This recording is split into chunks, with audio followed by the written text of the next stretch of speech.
Now, the founder of Jehovah's Witnesses was Charles Taze Russell. He was born, by the way, here in Pennsylvania, in Allegheny, now part of Pittsburgh in Pennsylvania. He belonged to a Presbyterian church.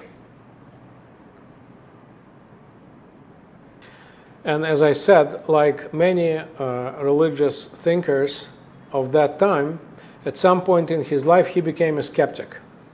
He was disappointed in his religion. But then he recovered his interest, and he created a Bible study group. This Bible study group was created in the 1870s, and they held regular meetings for about 5 years. And that's how Jehovah's Witnesses started. It started simply as a Bible study group. Charles Taze Russell never claimed to have been a prophet or to have had a revelation. Jehovah's Witnesses are Christians because they believe in Jesus and in the Bible. In fact, they produced their own translation of the Bible, which I would not recommend, because their translation of the Bible reflects their own concepts rather than the text itself. They twist sometimes and change the translation so that the translation reflects their interpretation. So Jehovah's Witnesses started as a Bible study group. It was an apocalyptic in nature because it arose out of the Millerite movement. It included some of the apocalyptic predictions. Nowadays, if you look at Jehovah's Witnesses' website, you will see that they do not emphasize their apocalyptic beginnings, and they do not emphasize their apocalyptic predictions. But in fact, in the beginning, the influence of the Millerite movement was obvious. Now, Jehovah's Witnesses have their own apocalyptic calculations. Let me read to you some passages, this time from the book of Revelation, on which they were basing their predictions.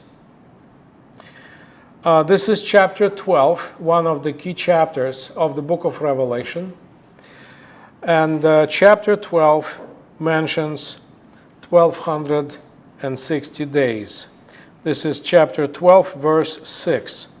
The woman herself fled into the wilderness, where she was to be looked after for 1260 days. Now, chapter 12 tells us about the woman who is about to give birth to a child, and she is pursued by the dragon who wants to swallow the child. And the woman is given her wings.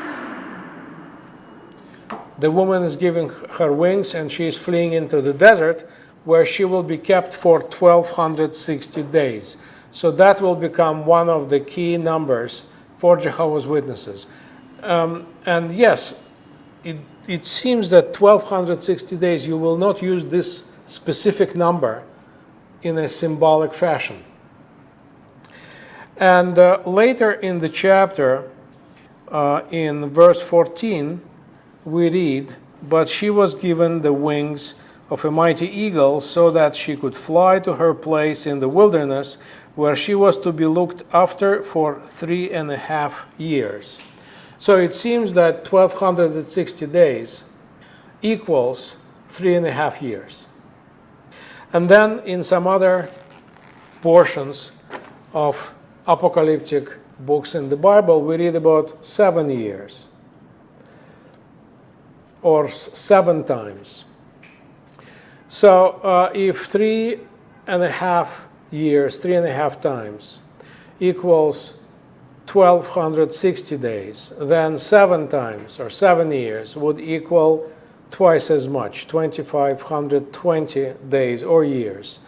Following Miller, Jehovah's Witnesses would say that 1 day of the Lord equals 1 human year. And the beginning of their calculation is different from Miller. Miller takes the year 457 as the year when Jews were allowed to return to their homeland. However, Jehovah's Witnesses take another year as the beginning of their calculation, 607. What did happen in 607? The year 607 was the year when the king of the kingdom of Judah, the last king of the kingdom of Judah, the King Josiah, who was considered to be a very righteous person, died in the battle defending his kingdom, and the kingdom fell to the foreign powers. Now, according to Jehovah's Witnesses, God should always have his representation on earth. God's power should always be represented in some kind of theocracy when people exercise their power in the name of God. So the last theocratic state, according to Jehovah's Witnesses, was the kingdom of Judah. And this kingdom of Judah ceased to exist in 607. So that was the end of God's representation on earth, and that's why Jehovah's Witnesses start their calculation of the apocalypse from the year 607. So then, if you take 607 as the starting date, and you add 20